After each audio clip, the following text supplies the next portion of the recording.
Now to a weekend of resignations amid the fallout from the latest release, 10 days ago now, of course, the release of the Epstein files. In the UK, the Chief of Staff of Britain's Prime Minister Keir Starmer has resigned. Here in France, Jack Lang, the former Culture Minister and head of the World Arab Institute, has tendered his resignation. This as Jeffrey Epstein jailed girlfriend, Ghislaine Maxwell, is due to face questioning today. We're going to look at all the latest then with our International Affairs editor, Philip Tell, who's joining me here on set. Philip, you're going to start with Ghislaine Maxwell, due to be auditioned later by a committee from Congress in Washington. I mean, are we expecting her to reveal anything new? No, unfortunately not, Stuart, and this is for several reasons. She's going to invoke her Fifth Amendment privilege against self-incrimination and decline to answer all substantive questions. That is what we're being told. These are a few facts and figures about Ghislaine Maxwell. She's guilty of sex trafficking, conspiracy and criminal sexual activity and be given a 20-year jail sentence. There was a push, or there has been a push for her to be given legal immunity to testify, but this has been refused by lawmakers in the US. One of the representatives on the board of the House Committee on the Oversight of Government Reform, who is a Democrat called Ro Khanna, has published a list of questions that he would like to ask Ghislaine Maxwell, even though she's expected not to reply to any of them, saying that there were 4 co-conspirators, 25 others who were allegedly involved in sexual abuse of minors. Why were they not indicted and why have we not been told more about who they are? Of course, we're not expecting any answers from Ghislaine Maxwell.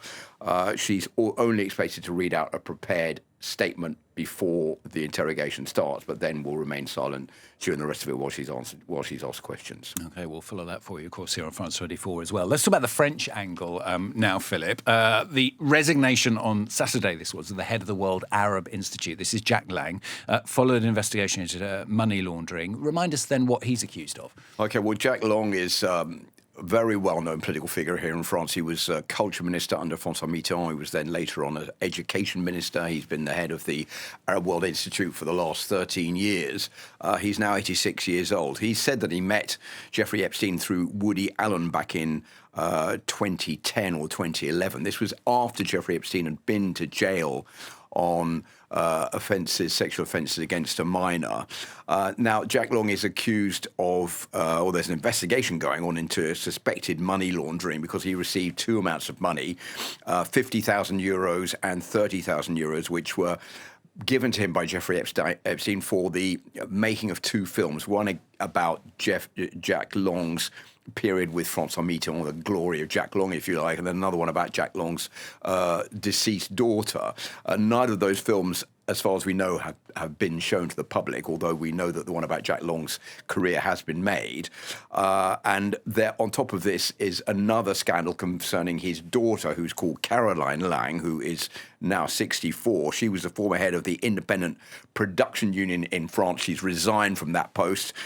She created an overseas offshore company in 2016 with Jeffrey Epstein as a co-shareholder, which is reported to have $1.4 million in its account, which was created to buy artwork from up-and-coming artists and then wait for them to become famous and then sell it off and make money, which is something that Jeffrey Epstein was interested in. But the money for the films was reportedly deposited in that account. So that's why the French authorities think that Jack Lang, who said he had nothing to do with that overseas account, may have actually been involved in it. And the other embarrassing thing for Caroline Lang is that 3 days before Jeffrey Epstein committed suicide, he wrote a will leaving Caroline Lang $5 million if he were to die before she did.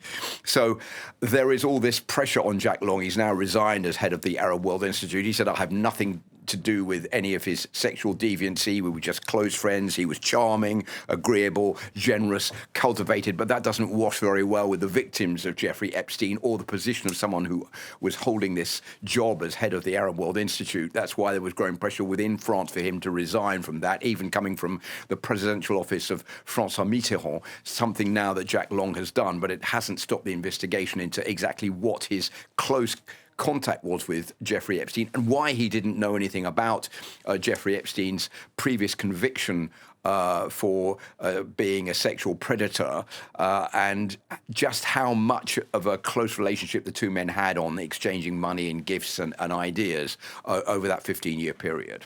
Just finally, Philip, you're going to cross the channel for us, talk about the latest difficulties in the UK. This is Prime Minister Keir Starmer, of course, being rocked by connections between Epstein and the former UK ambassador to Washington, Peter Mandelson, the resignation yesterday of his chief of staff, Morgan McSweeney. Well, there's a big question, I think, on everybody's lips this morning, and that is, has the resignation of Morgan McSweeney, who was really the architect of Keir Starmer's election win back in 2024, remember the Labour Party got absolutely trampled in the elections in 2019 opposite Boris Johnson and the Conservatives. It was thanks to Morgan McSweeney that the party swung more to the centre and Keir Starmer won this enormous victory back in 2024. That's all disappeared now. He's only sort of 16 to 18% of positive opinion poll ratings in the UK, which looked probably to get worse as a result of the scandal over Peter Mandelson, his links to Jeffrey Epstein, why he was nominated as ambassador to the United States.